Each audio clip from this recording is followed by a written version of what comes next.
Hey guys, Dylan here. Welcome back to another action figure review. And today we're what the? Ow! What was that for? I didn't even do anything. Oh. No, it's like,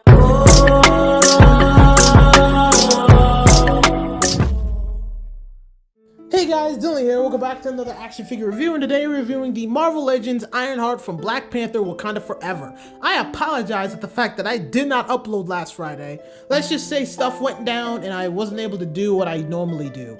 Plus, I've also been working on my Avengers stop motion, which I can't wait to release. I actually got good voice actors and an actual story that actually makes sense and is not going to be a three-parter. So I'm hoping that's going to be good. But anyway, since I'm working on that, I kinda can't use the blue table right now, which is why this Ironheart thing is kind of pre-recorded. But anyway, let's get right into the story before we get into the action figure. Now the thing about Rory Williams, I hope I just got that right, was because she was actually born with extreme intelligence, like literally as a little child. The only problem was she didn't know what to do with it. This was until her stepfather and a bunch of other family members she cared for got killed in a gang shooting. Ever since then, she took her little hobby of making little things and made it into this big thing with her making armors and trying to be a superhero.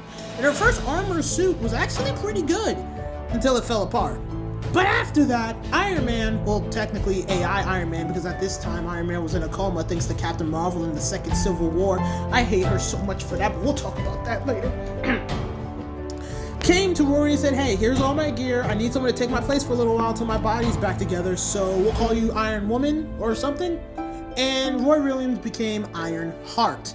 And a lot of people hate her simply because they felt like she was a replacement of Iron Man, which technically she was. But honestly, I don't see it as a bad thing because in the end, I already knew Iron Man was coming back and that she was just her own character. I honestly think a lot of people just hate her because she was black. Backing up the Hydra Syndicate!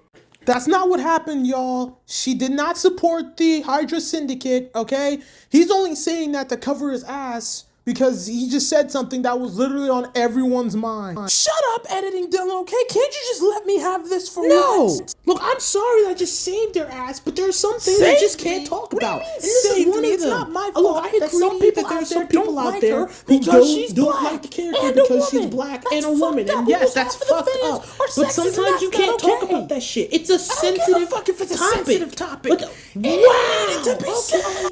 Jesus Christ, the paint and sculpting of this action figure is absolutely amazing. When I first saw this design, I didn't like it. Thought it was a little bit too bulky. But now that I have it in hand and I saw the movie, I can safely say that this is actually a really cool and legit design for Ironheart, especially since this is like one of her first suits. If I only had one complaint, it's the fact of the whole leg thing, and I'll explain that later. But yeah, this thing is really, really cool, and I just love the design of it all the way around. Reminds me of Iron Man, it does.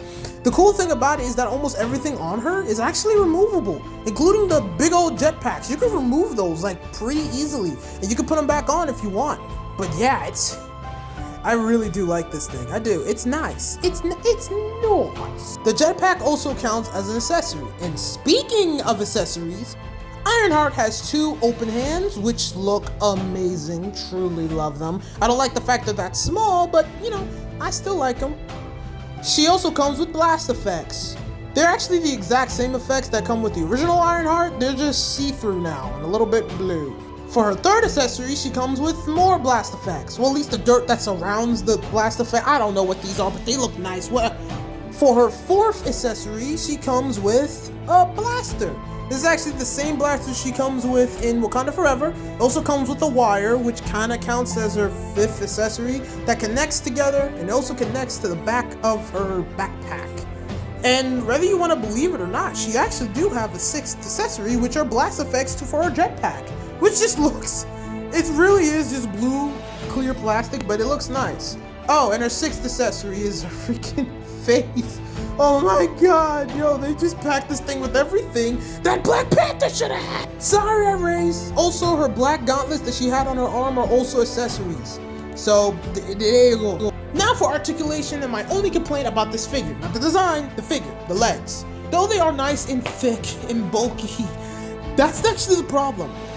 This figure can't actually move around a lot. At least the legs can. The arms, on the other hand, and the head, oh yeah, no, they can move perfectly. But everything else is just really stiff, and I kind of don't like it. This is kind of the reason why I kind of don't like this design. I more like the comic book Ironheart design way better.